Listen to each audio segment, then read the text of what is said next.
please subscribe and don't forget to press the bell icon to get notified whenever we upload a new video. Welcome back. You're watching Power Breakfast on CNBC TV18. Now, yesterday back home on the Lal Street, it was a volatile session with the benchmark indices ending flat. The Nifty managed to hold on to that 10,000 mark, 10,700 mark rather, while the Sensex ended absolutely flat around that 35,176 mark. The Nifty Bank continues to outperform. Kotak Bank was the one which led higher, but the mid-caps, they tanked. So what is the setup for today? Ekta, you think the mid-caps may be under pressure given the SEBI circular as well? Well, yes, Manglam, probably to a certain extent. But just to put everything into perspective, like you mentioned, yesterday the Nifty ended lower, but it was largely a consolidatory session for the Nifty and the Sensex. But it was really the mid-caps which underperformed. So that was the key talking point in yesterday's trading session. FIIs have continued to net sell. So it was over 500 crores that they net sold in yesterday's market. And I think it is the FIIs have been selling continuously all the way since the 13th of April. So there's been no buy figure all the way back since then. So that would be an important point to note because there is pressure in the debt market also from the FIIs. But DIIs net bought around 166 odd crores. In terms of cues, we are working with the fact that the US markets have closed, a little bit in the red. There was a last hour sell-off that took place in the US markets. The Fed meet outcome was largely in line with expectations. So the Fed held their rates steady. And this morning, what you can see is that most of Asia, whichever is open, for example, the Japanese markets are shut, are showing a little bit of a downtrend. And compare this with the SGX also, which is indicating that it could be a little bit of a sluggish start. You did mention that SEBI circular where brokers need to collect full margin from client of 1st of June. So that could be something which could actually weigh in terms of domestic cues for our markets. Separately, it is the Bank Nifty options expiry, and I would watch for the mid-cap underperformance that took place yesterday and the stocks that were under pressure. So, for example, PC Jewelers, Just Dial, Repco Home Finance, Jet Airways, all these stocks declined yesterday, and my sense is that we could probably see further declines in a couple of these mid-cap or index large cap names from the broader markets. In terms of result reactions, there is Tata Power, there's Indigo. Indigo would actually be quite a stock to watch out for today. Siemens, Kansai, Nerolac, JM Financial, NFL from the fertilizer space, just to name a few. In terms of results to watch, we have Vedanta, Adani Ports, Adani Power, Castrol, Edelweiss, Imami, HCC, just to name a couple of ones which are coming out with numbers today. Okay, Ekta, you mentioned about all these earnings reactions as well as the earnings that are expected today. That will be in focus. But what are the other stocks? Well, I'll be watching for Biocon. So there was news which came out. It's negative news for Biocon, where they've been issued 7 observations by the US FDA in a pre-approval inspection for the Bangalore facility. Also, the EU regulator has issued 6 observations in a re-inspection of the Bangalore plant. So again, the 2 pieces of a little bit of negative news. US FDA will really dominate in terms of the piece of news. There's a US anti-dumping duty on PTFE rain. Gujarat fluorochemicals would be in focus on account of that. Adani Group, the Supreme Court has restored environmental clearance to Adani Hazira Port. There's a CNBC TV18 exclusive where government sources say the GST Council is going to consider a proposal on imposing 5% sugar cess. So that would be an important story to watch out for. And ONGC says they plan to invest around 615 crores on drilling activities. So that would be another stock to watch out for. And a lot of result reactions. I mentioned a couple of stocks earlier, but that would obviously dominate.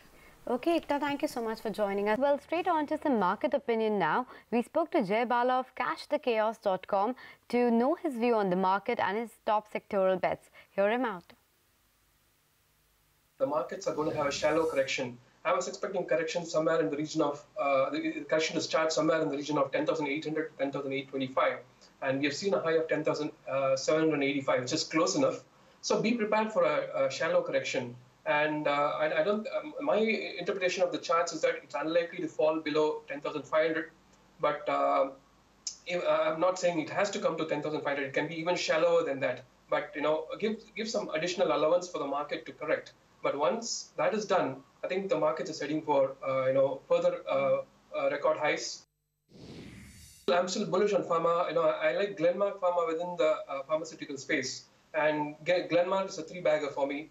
there's something positive that's sprouting in the pharma space. But there are the most bullish for me is Biocon, and then Glenmark Pharma. Biocon is the strongest at this point of time, but Glenmark, I think it's got tremendous upside potential. But it's not the entire sector that's going to pick up steam. We're going to see pockets of strength within the pharma space, and since Glenmark has a huge upside potential and a low risk reward, so that's my top pick at this point of time. Reliance is going to be the next $100 billion company. It was always a neck and neck race between TCS and Reliance. And Reliance, I've been quite bullish on it for the last 1.5 years, and it's still got upsides pending. It must do something close to 1150 to 1200. So that's the kind of price objective I have for Reliance. All right, so let's move on then. After the cabinet clears a 55 rupee subsidy for every ton of sugarcane, sources tell that the GST Council will now also consider a proposal to impose a 5% sugar cess and to reduce the GST on ethanol to provide extra relief to the industry. Sapna Das is here with more. Sapna? Well, we're clearly given to understand that sugar cess proposal of up to 5% is on the agenda for the GST Council's meeting on 4th May, that is Friday. Having said that, a couple of issues that we need to keep in mind here. A, the proposal has come in, we are given to understand the proposal has come in from the Consumer Affairs Ministry. This is basically to take care of the unpaid farmer dues of around 19,000 crores. Now, the cabinet has taken a decision to, kind of give some kind of a subsidy to take care of the immediate distress, but the entire amount of 19,000 crores is a tall order as of now. Having said all of this, what probably needs to be kept in mind is first, a cess is not shareable with the states. So what will be the state opinion on this? A big question mark on that front, especially the non-BJP states. The second aspect, of course, is the fact that you do have a compensation cess law in place, but that's a very specific, cess that is there. So in the sense that, of course, an entry can be made, a fresh entry can be made under that, but whatever money will accrue through that will be going into the compensation cess fund, and from there on it will be apportioned to the states in terms of taking care of whatever losses arise out of GST. So how does sugar cess fit into all this? That's the second question. The third, of course, is that earlier also you had a sugar cess, and that money was going into a sugar development fund, and that was all under a separate act.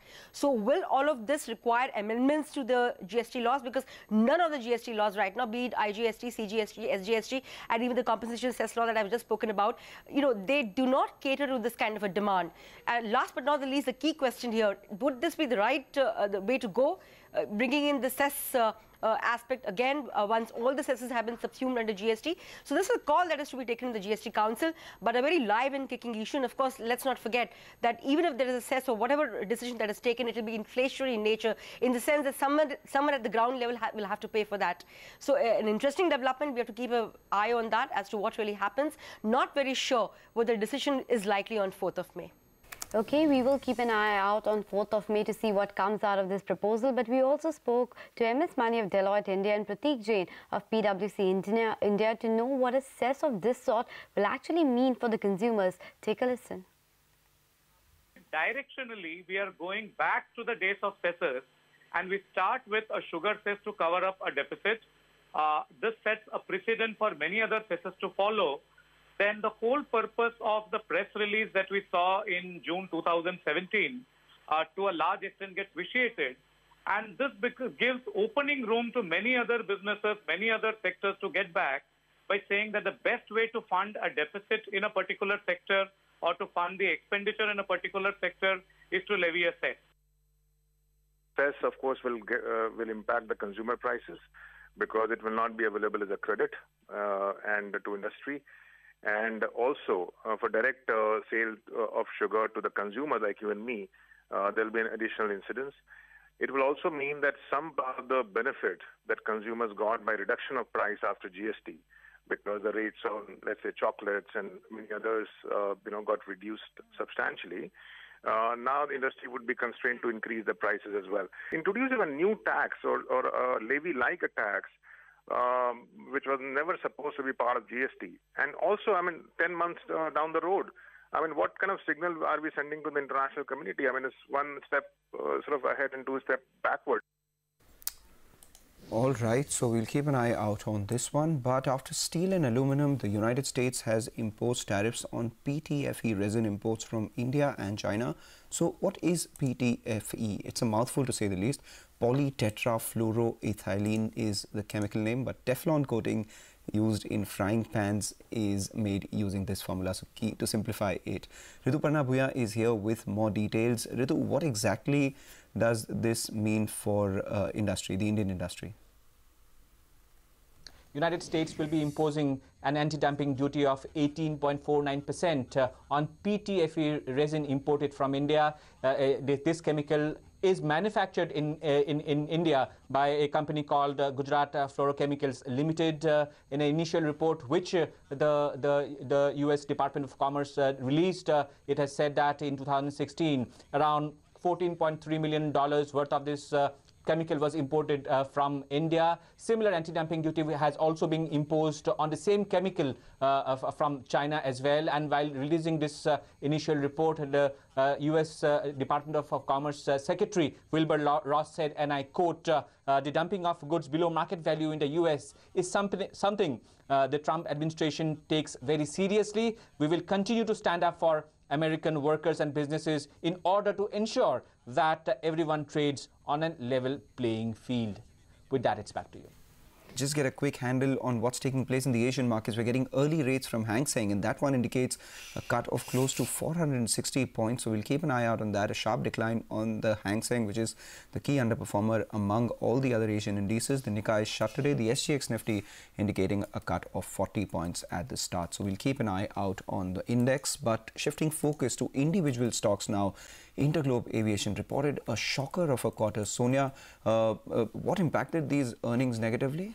This has actually been the worst quarter in the history of Interglobe's, operations. It's a triple whammy for them this time around. They saw a huge decline in yields. Not just that, they've seen higher fuel costs that they couldn't pass on, and they had adverse forex impact as well. If you look at the numbers, they have reported a profit of 117 crores, which of course is much less than what the street was estimating. Kotak had an estimate of 600 odd crores, but that profit also that they've reported includes a finance income of 248 odd crores. So if you strip that off, it's actually a big operational loss of 130 crores that the company has reported. So clearly they're getting hit a lot as far as the yields are concerned, and they're ready to sacrifice that to gain more market share. Now, if you look at the Q4 numbers, the revenue growth was okay in line with what the industry has been doing, so a 20% revenue growth, but it's really the operational line where they've seen the huge hit. EBITDA has fallen by 16%, margins have crunched down to sub 20% versus 28% same time last year, and the reported profits, as I said, have fallen 75%, but stripped of the finance income, it's actually worse than that. Now, fuel costs have gone up by 33 odd %, and they've not passed it on. It's similar, the case with other companies as well. It's very competitive now, so they're really not passing on these costs to the passengers. Yields have come down by 5.5% on a year-on-year basis. Other costs, excluding fuel, have also gone up, and the management did not give us any indication of what the compensation is from Pratt & Whitney. In all likelihood, it is less than the amount that they have paid for the expensive short-term lease, and because of that, the other costs have surged quite a bit. I expect the stock to be in the red today. Okay, expect the stock to be in red today. But Sonia, stay on from the auto pack. Hero MotoCorp's Q4 earnings were in line with street estimates. Tell us, what were the highlights from the con call?